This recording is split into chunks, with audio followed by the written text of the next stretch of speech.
Hello, and welcome to Read Us a Story. What shall we read today? How about Puss in Boots?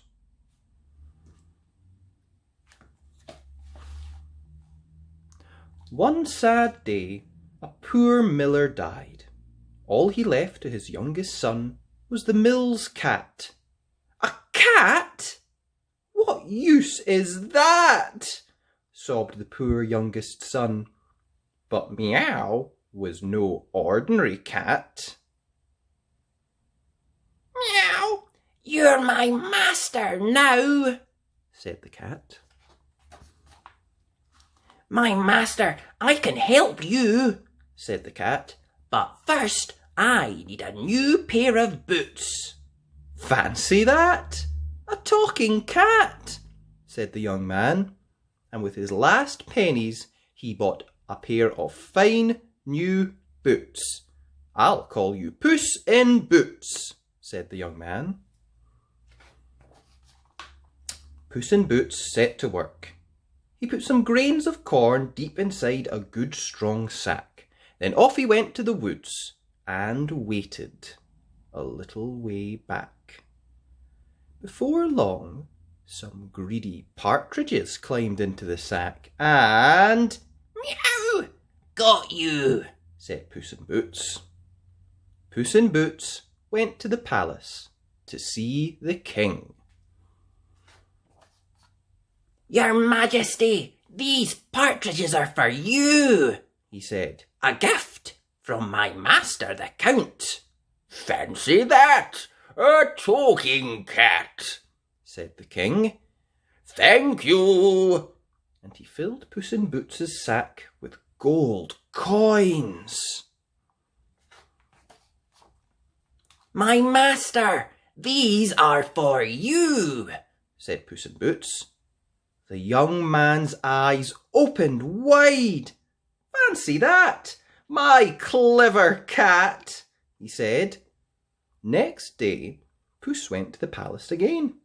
Your Majesty, these rabbits are for you, he mewed. A gift from my master the Count.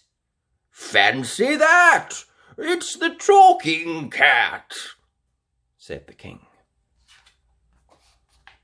One day, Puss in Boots heard the king was coming along the road. My master, quick, whispered Puss in Boots. Off with your clothes. Jump in the river.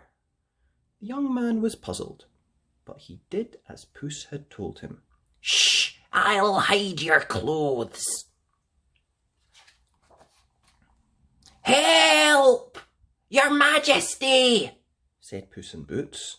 My master went for a swim, and look, robbers have stolen his clothes. It's the talking cat.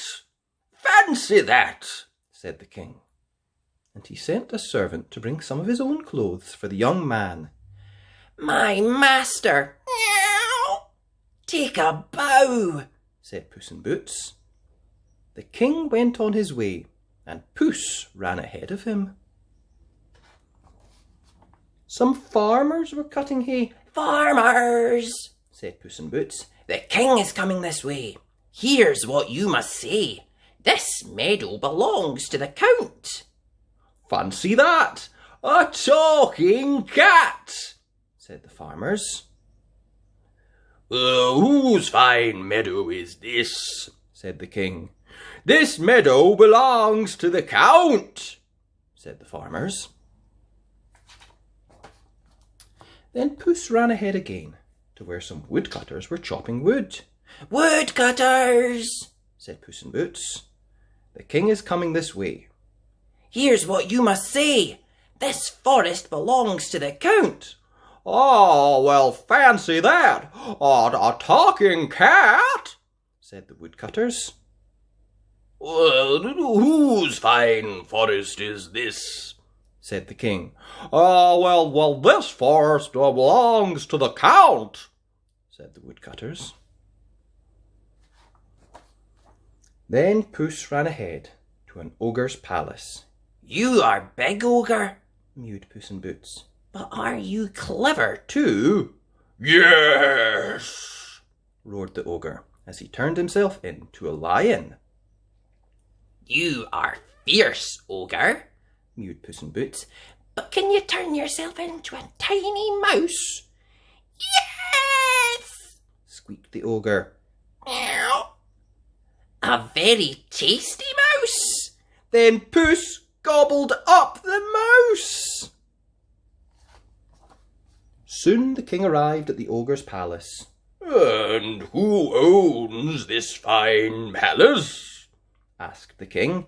Your Majesty, Mewed Puss. this palace belongs to the Count.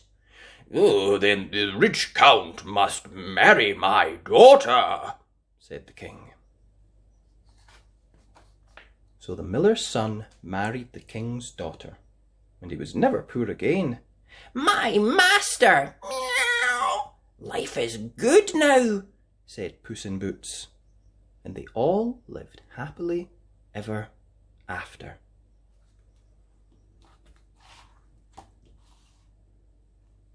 Did you enjoy that? If you'd like to hear any more of the stories that I've read for you, just click on the links provided. Thanks! Bye!